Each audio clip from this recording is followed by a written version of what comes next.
a nice spot. Make sure you can see the screen. I need a chair. Okay. What do you need a chair, Loki? Let's see, does this work? Is the PowerPoint up? No, that is a blank screen. So, who remembers what we talked about last time? It's been a few weeks, Wait. but who remembers? So last week we had the celebration, so we didn't have a talk, but I think 2 weeks ago.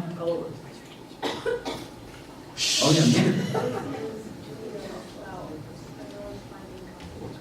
Oh, let's give me a hand. Yes, good memory. Last time we had a talk, Julio shared a testimony, and he talked about finding your own way to connect to God. Okay, so we're going to kind of continue with that by talking about the topic for today is life of faith habits. I don't know what that other picture was. We're going to be talking about life of faith habits. So right off the bat, who can tell me what a life of faith habit is? Give me an example. What would be a life of faith habit? Anyone have an idea? Okay, Bill says okay, that's good. That's definitely one. Anyone else? Yeah. Praying. Very good, Prescott. Anyone else have any ideas? What are some good habits for your life of faith? Yeah, Mom? Reporting to your central figure. Wow. Reporting to your central figure. Okay. Yeah, so life of faith habits, there's many different kinds. But today we're going to be talking about one of the main ones being hundoke. And next time we meet, so 2 weeks from now, we're going to be talking about prayer. So it's a 2-part session, and I hope you guys can get a lot out of this. So question is, why? Why should we do hundoke? Why should we pray? Why should we have life of faith habits? And that's the question. And here's the answer. And we're going to get into it. So in your lives, you're going to face a challenge at some point in your lives. Oftentimes, it's after you graduate high school, you'll receive this challenge. You can think of it like this huge weight, okay?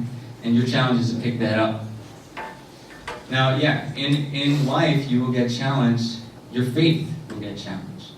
And you'll come to a point where you have to decide, what do you believe in? Do you really believe in true parents? Do you really believe that God exists? And do you believe that God loves you? Now, it's not going to be as blunt and straight up as that, right? It's not like someone's going to give you this challenge right to your face. It's going to come very slowly and subtly, and you won't notice, right? And we can't lift that weight if we're not strong enough. We can't overcome this challenge if our faith is not strong enough. When we don't practice life of faith, when we're not developing those muscles, we're going to go into this challenge looking like this. Okay? And you just can't do it, right? We want to look like this, right? We want to overcome this challenge. But of course, you can't do that if you don't have the muscles, right? So by working on your life of faith, by practicing it, you can get those muscles. All right? How many people here practice or they study for school? Oh, shoot. Maybe that's a bad question to ask. Oh, who practices for sports, maybe? Anyone practice for sports? Okay. Anyone practice for band? They play an instrument or they do choir? Anyone practice? Basically, you have things that you practice, but then raise your hand if you practice your life of faith. Oh, okay. The point is, this isn't something we think about often, right? Have you thought this week, oh, I'm going to practice my life of faith? Hey, come on, friend, let's go practice our life of faith, right? It's not something we think about a lot.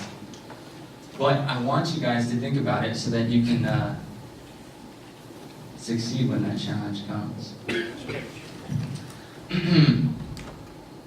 So, Uncle Jerry. Who knows Uncle Jerry Servito? Any hands? Okay. Oh wow, got a few. Well, for those of you that don't know, he's one of the greatest DP lecturers in the country. And one time he was giving a talk about spiritual health. You know, he described prayer and hundoke and all these things as spiritual food, something that you actually take in that makes you stronger, okay? Just like physical food, you want to make sure you're eating the right ones, right? And when you eat good food, you become healthy. Same thing, when you eat good spiritual food, you become spiritually healthy, right? And it's you can think of it actually like a muscle, okay? Your spiritual health is like a muscle, and if you never exercise, if you don't eat the right things, you will be spiritually unhealthy. Right? Some of us actually know what that feels like. Many of us maybe right now are feeling spiritually unhealthy. Right? But if you do normally do these things, let's say imagine you right now, okay? Actually no, let's imagine Bill, all right? Bill's right here. Imagine if Bill started from this day on, for the rest of his life, he read 7 pages of hundoke every day, and he prayed 7 minutes every day. Right? Just imagine that. Do you think he'd be a spiritually healthy guy? Yeah. Do you think that's somebody you'd want to talk to, right?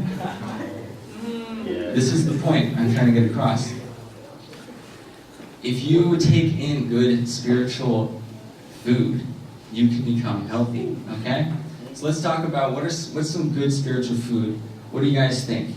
Anyone got an idea of what might be good? Yeah, Nini? Salad? Salad, that would be good physical food. But we're talking about spiritual food. Yeah? Virtues. Okay. Honesty, patience. Ooh. Tasty. Alright, anyone else? Good spiritual food? I know you guys know. Prayer? Wow. Whoa. Didn't think about that one. Anything else? Good spiritual food? Oh, Up&Coming. I sure hope so. Okay, and then let's think about the flip side. Bad spiritual food. Satan? Wrong. Yes. Hey, So don't say my neighbor like that. don't eat Satan. Okay? Don't eat Satan. Alright, come on. What are some bad spiritual food? Let's get serious. Any ideas? What could be bad for your spirit? Yeah, Russell? Promiscuity. Promiscuity. Sleeping around. Yeah. Anyone else? Bad spiritual food? Man, if you guys don't know, you might be taking it right now. Without even knowing you're taking bad spiritual food. We gotta figure this out. We gotta make a list here. What's some bad spiritual food? Drugs. It could be. It could be bad for your spirit. Right? Lots of different things. We all have bad habits that pull us away from our conscience. What our conscience is telling us. If there are things in your conscience that is telling you, don't do that thing, and you do it, that's bad spiritual food, okay? And that could be anything. It could be as simple as lying, or as simple as not reaching out to somebody that you care about. Okay? Not being a nice person. These are bad for your spirit, right? And then you'll become spiritually unhealthy. Yeah, so your spiritual health is something you need to exercise, right? Something that you need to do for yourself so that you can do this, right?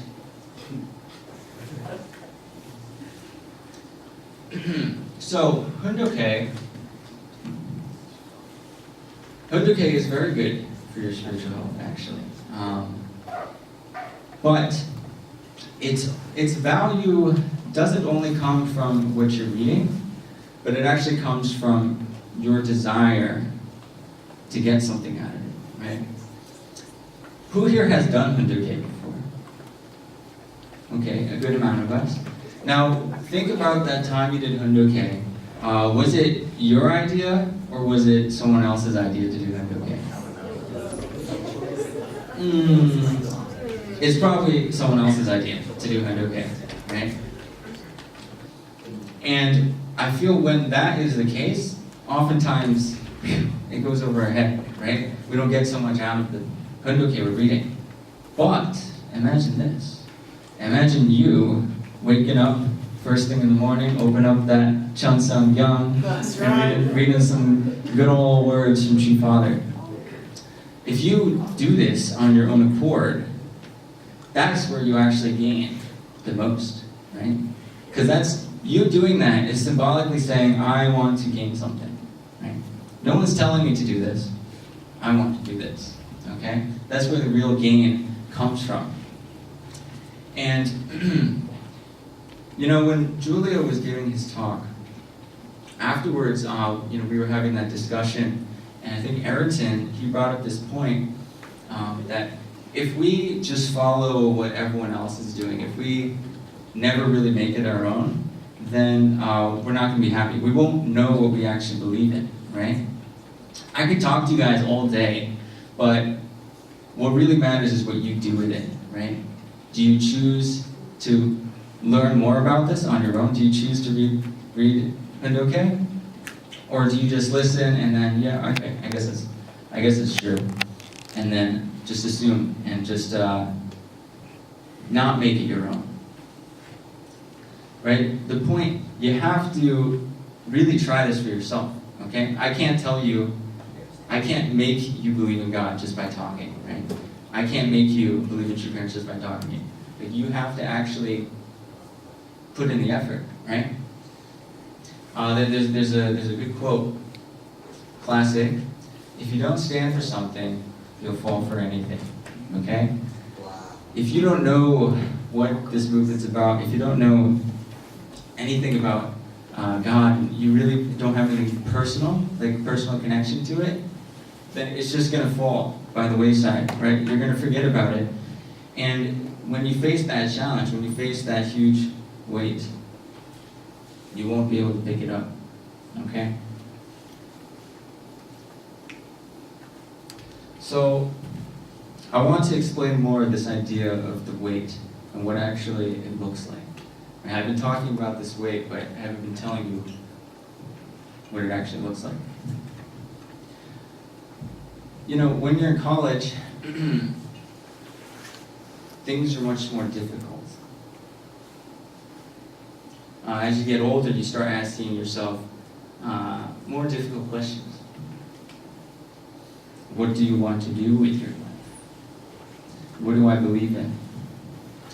And you're going to meet people in college that believe in something different. I mean, even in high school you feel this too, right? You're talking with your friends. Do you believe in God? No, not really. Okay, sure. Right? Like, we're not really in an environment where we can just talk about this. And oftentimes people around us don't believe the same things we do.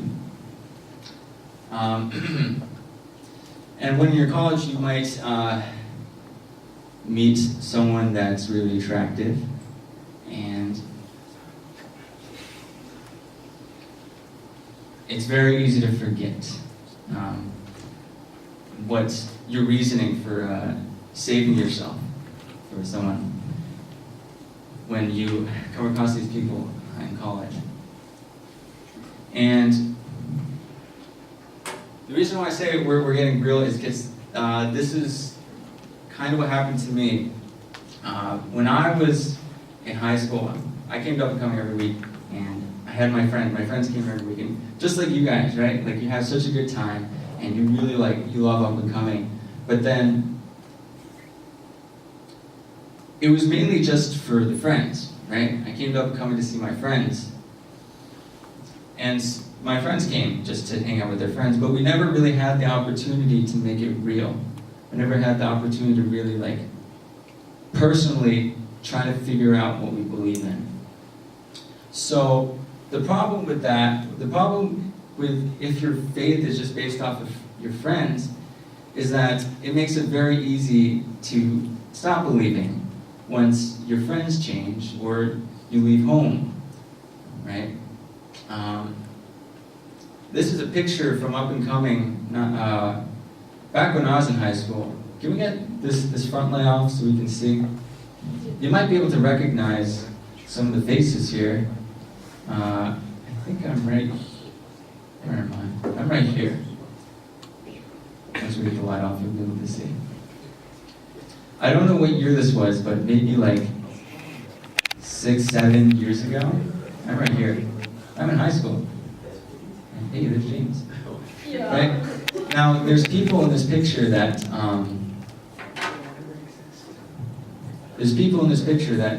aren't in the movement anymore. Okay. So I just want you guys to see that, and I want you to know that. Like you look at this picture, and I tell you, I can probably name at least 5 people in that picture that I haven't seen in years, right? Or they decided to do something else with their life. So I want you to take a look at that, and I want you to take a look at each other, and like really think about that possibility that some of us might not be here. You know, it's a sobering thought, and the point is that I don't want you guys to go. Right, like this point is really important to me. Like, I want you guys to be able to pick up that weight when it comes to you. Right? I want you guys to go out and be successful and go to a really nice school and make new friends there. But I don't want you to forget who you are in the process. A lot of my friends, as soon as they went to college, they just disappeared off the face of the earth. And it's really sad, you know? And so I want you guys to really take what I'm saying, right? This can happen to you too, when you move on. You have to think like this is real, right? A lot of second gen leave the church. I would guess maybe 50%, right? It's extreme, it's a real problem. And I think one of the biggest problems is that we don't actually make it personal, right? We only do 100K when we're told. We only pray when it's dinner time. Like, it's great that you guys are here for your friends, but what if it was deeper than that? What if it was real? And I think I'd see you all in 5 years, and you would still be around. And this matters a lot to me. You know, when I see my friends leave the church, there's a part of me that wonders, like, obviously, like, why? Why did they leave the church? Maybe you guys even know some people that have left, right? Or you have a sibling that left. Whenever that happens, I really think, like, why? You know, what happened? And then, because I don't see any reason to myself, because there are a lot of things that I really believe in with this movement. And once you really study the divine principle, and once you really get to know about your parents, I guarantee you there's no reason to leave.